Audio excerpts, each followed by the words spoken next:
Well, I did not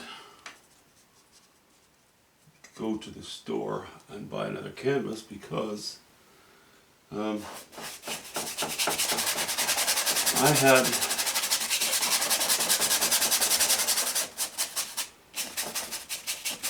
had these stretcher bars still knitted together from I think it was a video called Catharsis or something, where I just cut out the center of a painting that I was very unhappy with, wanted to destroy it.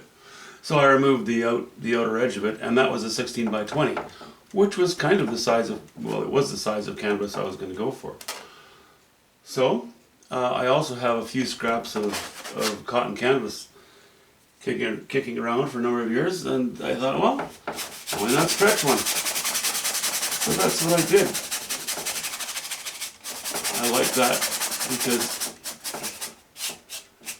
that prevented me from having to go to town today.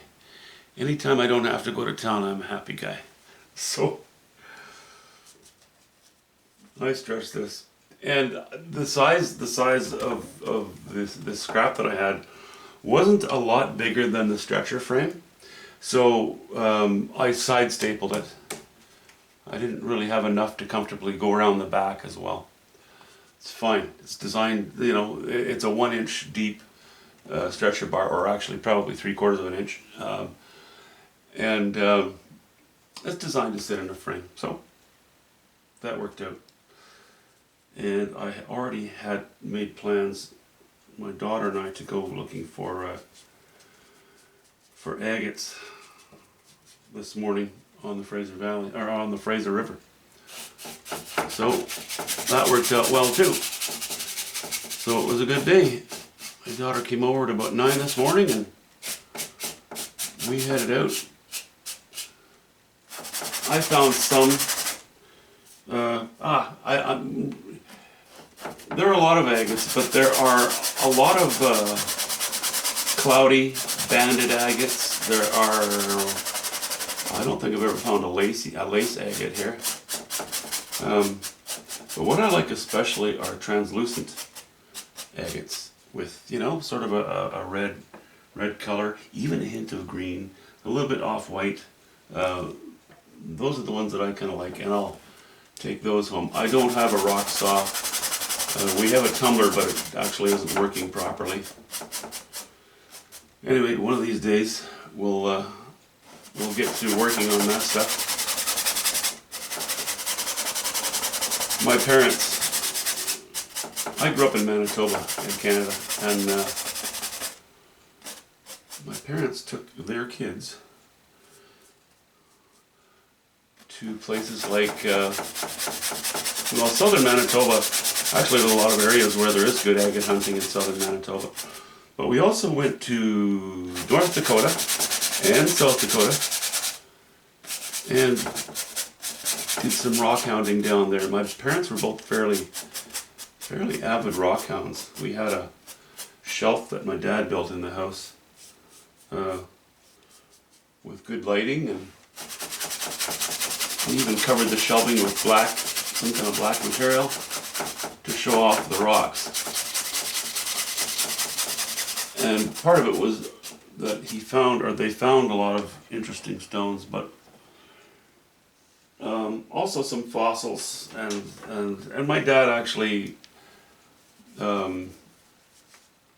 did a fair bit of stone tumbling, and he would set them in, he'd put them in settings, he'd mount them in settings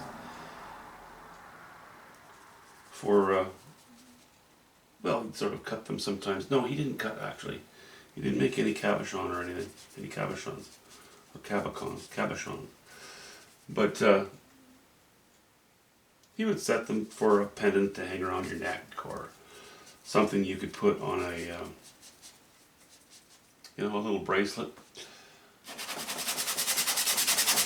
So that was one of the many things he liked to play with.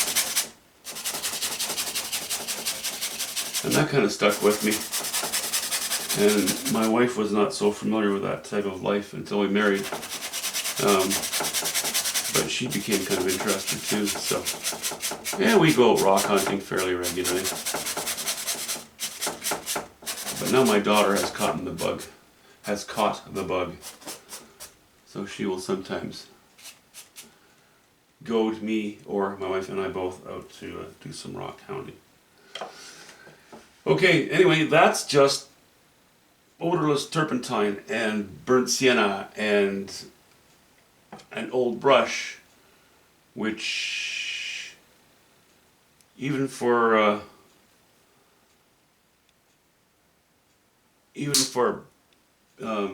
staining, it's getting a little too long in the tooth and short in the bristle. So we'll do away with that. By Monday, this thing should be ready to paint on. I could maybe go into it tonight a little bit. We'll see. I kind of doubt it though. You know, I've done a lot of brush work lately. And as much as I enjoy that, I like variety more. So I might just take a knife to this canvas. And because I'm planning on taking a knife to it, you know me, I change my mind more than a lot of people do. If I stick with the knife idea, I could go into it today. I could go into it right now because we're laying things on a little more thickly. But regardless, I want it to dry up a little bit. I want things to evaporate and things to set. If I'm going to use a brush, I definitely will have to wait until next week. I hope you're having a good weekend. I certainly am. See you soon.